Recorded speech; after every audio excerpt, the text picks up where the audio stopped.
જી sir, બોલો.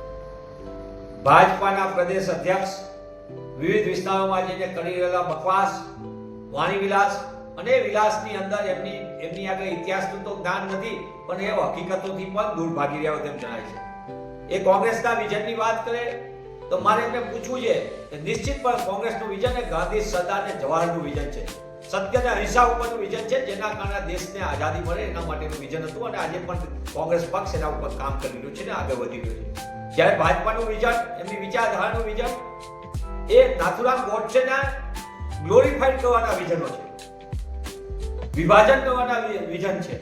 એટલે આ દ્રષ્ટિકોણની વાત કરનારા પ્રદેશ અધ્યક્ષ ભાજપાના એ સમજી લે, ભારતીય જનતા પાર્ટીના 30 વર્ષની શાસનની અંદર એમનું વિઝન છે સરકારી શાળાઓને, ગ્રાન્ટેડ શાળાઓને, કોલેજોને તાળા મારવાનું વિઝન છે.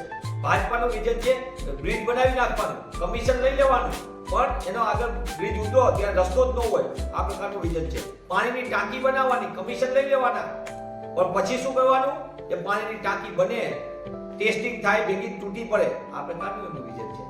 એમનું વિઝન રાજ્યની અંદર સામાન્ય માણસના હકના અધિકાર ન મળે તેવું ભાજપાનું વિઝન છે. કોંગ્રેસનું વિઝન એ સર્વ સમાજને ન્યાયનું વિઝન છે. એટલે ભાજપાના શાસનની અંદર ઠેર ઠેર દારૂના અડ્ડાઓ ચાલે, જુગારના અડ્ડાઓ ચાલે, ડ્રગ્સનો વેપલો ચાલે, આ એમની સરકારનું વિઝન છે.